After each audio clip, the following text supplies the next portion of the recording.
Hi ಎಲ್ರಿಗೂ welcome back A B special. ಇವತ್ತು ನಾನು ರೆಸ್ಟೋರೆಂಟ್ ಸ್ಟೈಲಿನ ಮಟರ್ ಪನ್ನೀರ್ ಮಸಾಲನ ಮಾಡ್ತಾ ಇದ್ದೀನಿ. ಸೊ ಏನೇನೆಲ್ಲ ಬೇಕು ಅಂತ ನೋಡ್ಕೊಳ್ಳೋಣ ಬನ್ನಿ. ಟೊಮ್ಯಾಟೊ, ಈರುಳ್ಳಿ, ಹಸಿಮೆಣಸಿನ್ಕಾಯಿ, ಶುಂಠಿ, ಗೋಡಂಬಿ, ಪನ್ನೀರು, ಹಸಿರು ಬಟಾಣಿ ಹಾಗೂ ಮಧ್ಯದಲ್ಲಿ ನಾನು ಬೆಳ್ಳುಳ್ಳಿಯನ್ನು ಆ್ಯಡ್ ಮಾಡ್ಕೊಂಡಿದ್ದೇನೆ.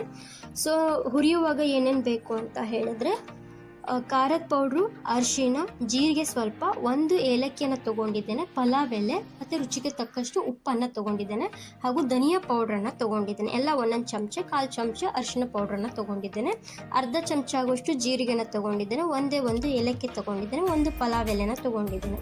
ಸೊ ಮೊದಲು ಬಾಣಲೆಯಲ್ಲಿ ಎಲ್ಲವನ್ನು ಮಿಕ್ಸ್ ಮಾಡಿ ಹಾಕ್ತೇನೆ, ಯಾಕಂದರೆ ಎಲ್ಲವನ್ನು ಫ್ರೈ ಆದಮೇಲೆ ಮಿಕ್ಸಿ ಪೇಸ್ಟನ್ನು ಮಾಡ್ಕೊಳ್ಬೇಕು. ಹಾಗಾಗಿ ನಾನು ಒಟ್ಟಿಗೆ ಅದೆಲ್ಲವನ್ನು ಆ್ಯಡ್ ಮಾಡ್ಕೊಳ್ತೇನೆ. ಸೊ ಇದ್ರ ಮಧ್ಯದಲ್ಲಿ ಬೆಳ್ಳುಳ್ಳಿ ಕೂಡ ಆ್ಯಡ್ ಮಾಡಿದ್ದೇನೆ. ಸೊ ಎಲ್ಲವನ್ನು ಚೆನ್ನಾಗಿ ಫ್ರೈ ಆದಮೇಲೆ ನಾನು ಅದನ್ನು ಪೇಸ್ಟನ್ನು ಮಾಡ್ಕೊಳ್ತೇನೆ, ಅಂದರೆ ಮಸಾಲವನ್ನು ರೆಡಿ ಮಾಡ್ಕೊಳ್ತೇನೆ.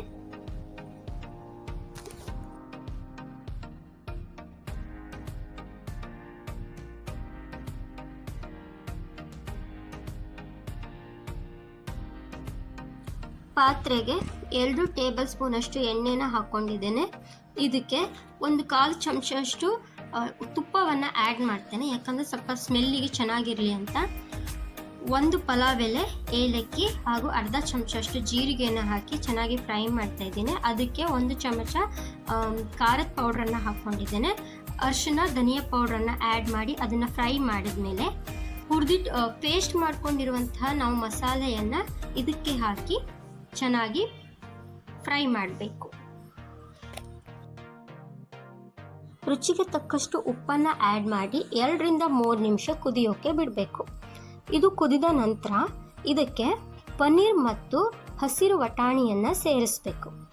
ಸೊ ಸೇರಿಸಿ ನಂತರ ಚೆನ್ನಾಗಿ ಇವು ಕೂಡ ಕುದಿಬೇಕು. 5 ರಿಂದ 10 ನಿಮಿಷ ನೀಟಾಗಿ ಕುದಿಯೋ ಥರ ಬಿಡಬೇಕು.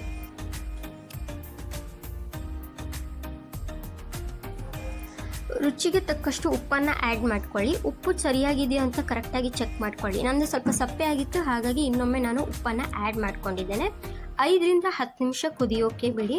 ಇದು ಕುದಿದ ನಂತರ ತುಂಬ ಚೆನ್ನಾಗಿ ಘಮ ಪರಿಮಳ ಬರುತ್ತೆ. ಇದಕ್ಕೆ ತುಪ್ಪ ಆ್ಯಡ್ ಮಾಡಿರೋದ್ರಿಂದ ತುಂಬ ಚೆನ್ನಾಗಿ ಸ್ಮೆಲ್ ಕೂಡ ಬರ್ತಾ ಇದೆ, ಅಷ್ಟೇ ರುಚಿಯಾಗಿ ಬರ್ತಾ ಇದೆ. ಸೊ ಟೆಕ್ಸ್ಚರ್ ಎಲ್ಲ ತುಂಬ ಚೆನ್ನಾಗಿ ನಿಮಗೆ ಕಾಣಿಸ್ತಾ ಇರ್ಬೋದು. ಮಸಾಲೆ ಆಗಿರ್ಬೋದು, ವಟಾಣಿ ಆಗಿರ್ಬೋದು, ಪನ್ನೀರ್ ಆಗಿರ್ಬೋದು, ಎಲ್ಲ ಚೆನ್ನಾಗಿ ಬೆಂದಿದೆ. ತುಂಬ ಚೆನ್ನಾಗಿ ಮಸಾಲೆ ಕೂಡ ಹಿಡ್ಕೊಂಡಿದೆ. ಕೊನೆಯಲ್ಲಿ ನಾವು ಕೊತ್ತಂಬರಿ ಸೊಪ್ಪನ್ನು ಆ್ಯಡ್ ಮಾಡಬೇಕು.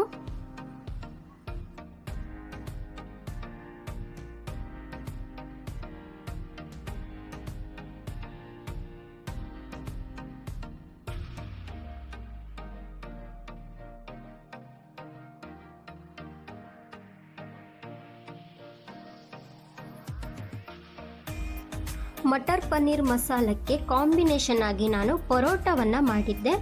ಪರೋಟ ಜೊತೆಗೆ, ಚಪಾತಿ ಜೊತೆಗೆ, ದೋಸೆ ಜೊತೆಗೆ ತುಂಬ ಚೆನ್ನಾಗಿರುತ್ತೆ.